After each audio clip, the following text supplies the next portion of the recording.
from March 20th in 2020 up until May 3rd of 2020. Across that time, I was kind of publicly had our conversations banned and deleted. Then I got strikes against me, deplatformed across all tech platforms. Ofcom here in the UK came after us, the whole thing. And I have recorded conversations with YouTube execs because I was in the partner program. I've got a gold button that Susan Wojcicki sent me. I spent a lot of time down at YouTube up until that moment. I've been broadcasting for 9 years, Ed, putting out conversations of two people speaking in a studio like this, and never once had I had a single video taken down until April 6th of 2020. We had the second largest YouTube live stream in the world that day, 65,000 concurrent viewers. Only person that beat us was Trump that night for his coronavirus briefing. And 30 minutes later, that video was pulled. And it started a very public fight I had with YouTube trying to find out what was going on. And I got a lot of funny answers. Again, I'm not a conspiracy theorist. I leave that to my guests. All I know is what happened. And I know my rights for freedom of speech, and they were not being respected by my governments. I was being told these are private platforms and you sign their agreements, so they have the right to do that. And then when I look at the Twitter files, Ed, I find out that my government was violating, my Second Amendment rights by telling a private company to basically violate them. And so it's been fascinating to see what happened there. And it explained maybe what it felt to me like a coordinated attack, if there were governments involved. But a lot of things here need to be unpacked. And like you said, there's real criminal behavior here because lives were definitely lost because we couldn't have these conversations. And correct. And it's interesting to see what happens with Google. I think they're worried about potentially Google files coming out. And so they're changing their game. We had Robert Malone in this studio streaming live on YouTube. And I later looked at some of his clips that we put up on YouTube in defiance.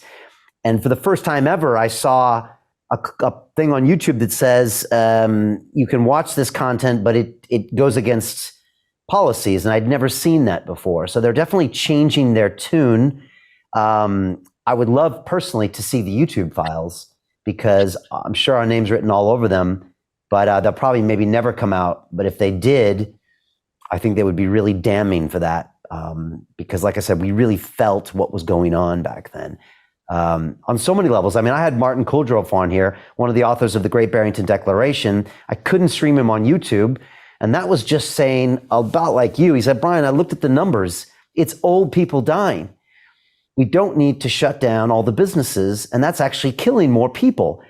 And we had this long conversation I had to stream on my own platform because YouTube wouldn't let us do it. And funny enough, Ed, at the end of it, I said, Martin, you're a doctor. I said, how can we rush through a vaccine that's going to be put into the arms of most of the human population with a few months of research when it normally takes 7 to 10 years? Is this not the single biggest experimentation of all time of humanity and the most dangerous one we could ever execute that'll affect all of our ancestors? And he just paused during the broadcast and said, yeah, Brian, it's a very scary thing. And that was like in September 2020.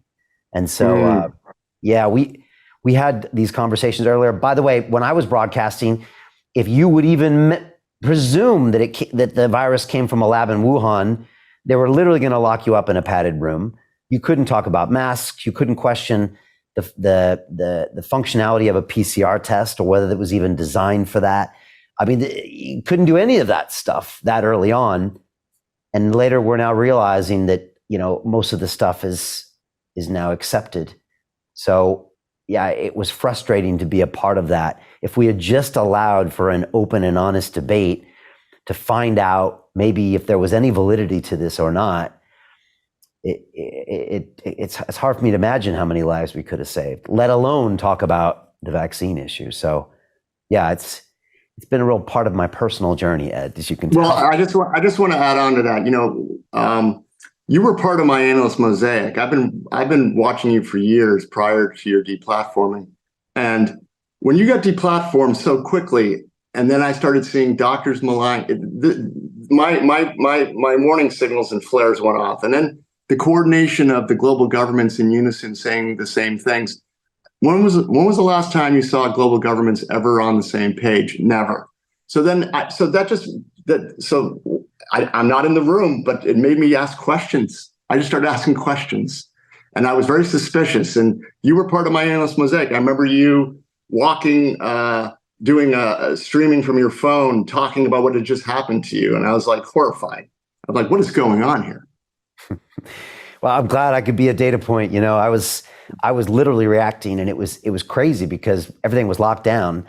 Well, I didn't miss a day of work in 2020. We were determined to come. We actually dialed up the frequency of our interviews, and we were interviewing all the doctors that were banned, everybody that was persona non grata at the time, putting out these messages on our own platform. So yeah, you're like me, a moth to a flame. Oh, I can't look at this. I'll look at this. I mean, that's just the way you and I are wired from Wall Street. When someone tells us don't look over here, we look there.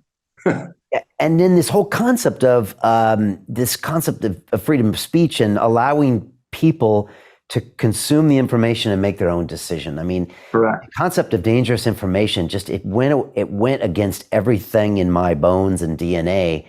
And it was so strange to kind of watch it all unfold. You mentioned what you said about governments in the world never being able to agree on anything. And yet on this, they all agreed, all the same language, almost the same, reactions, mandates. What do you make of all that? And then, because I want to kick it from there now into where we are today, Well, I have opinions. I can't prove this. And I left it out of my book on purpose because my book is just to detail the vaccine data that I see, or the death data, the disability data. I blame the vaccines, all the sudden athletic deaths, the catalog in my book. I left out the who and the why because that's not important. But my thesis is this: there was a global economic sovereign debt default coming, and COVID, whether it was planned or used as an excuse, is a very convenient control system. If you're going to have economic collapse, wouldn't it be nice to prevent travel, keep people in their homes, keep them in fear, create surveillance systems via a vaccine to that, and then the digital ID, and then the ultimate end game here is central bank digital currency. So, and one of the things that really tipped me off on this is again my opinion, my thesis, was James Bullard on April 5th, I believe, of 2020, a mere couple of weeks after lockdowns, is on Face the Nation. And I'm like, why are we talking to a Federal Reserve president? Well, they started asking questions. How are we going to reopen the economy? Won't everyone be so afraid? He said, well, the good news is we have technology now that will allow us to test daily. We can issue immunity badges. When I heard immunity badges, I thought vaccine passport immediately.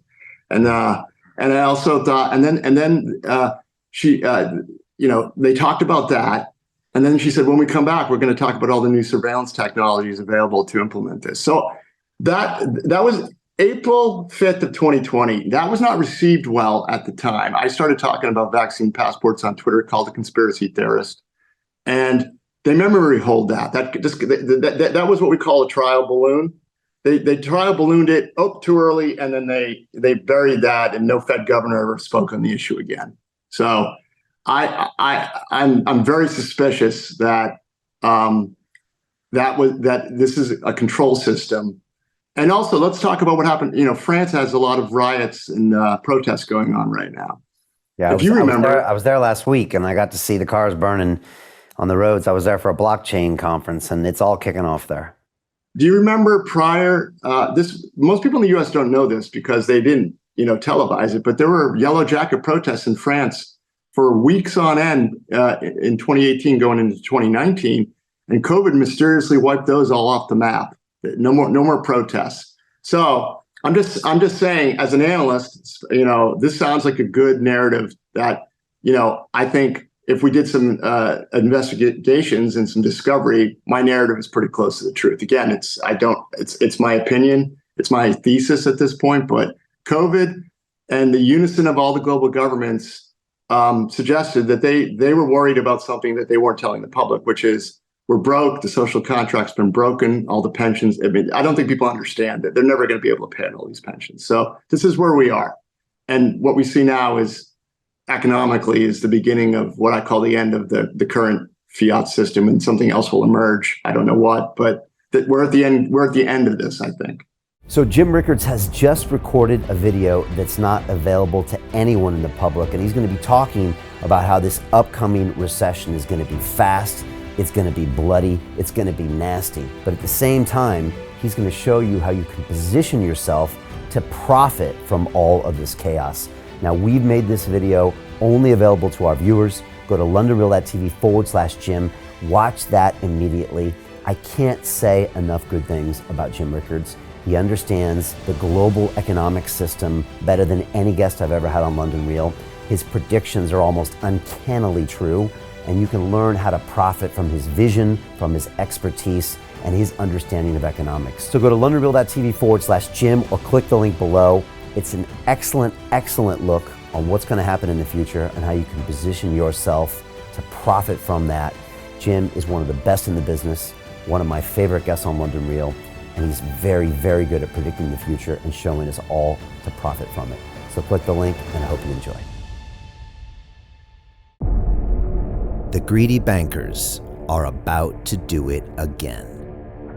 In 2008, they crashed our financial system and nearly bankrupted the entire global economy. Then they received trillions of dollars in government bailouts. And after, they demanded fat bonuses paid for by you, the taxpayer. It turns out the banks haven't just been screwing the American taxpayers, they're also screwing over their investors. Turns out the banking industry is the worst place you could put your money, despite enormous taxpayer bailouts. Now the bankers are back to take away your financial freedom. They lie and tell you that cryptocurrency isn't safe. They try to make it illegal for you to choose how to invest your hard-earned money. They lie and say cryptocurrency is used by money launderers and criminals. But look at the record. It's the banks themselves that launder hundreds of billions of dollars every year to the biggest criminal operations in the world. Leaked documents have revealed how some UK banks have helped criminals, money launderers and Russians under sanctions. American authorities discovered that the Sinaloa cartel moved $881 million through HSBC accounts as bank officials turned a blind eye to the illegality. The bankers lie and say cryptocurrency is not a real investment. Meanwhile, the smartest CEOs in the world are buying billions and billions of it. The truth is that banks lie about cryptocurrency because it makes them scared.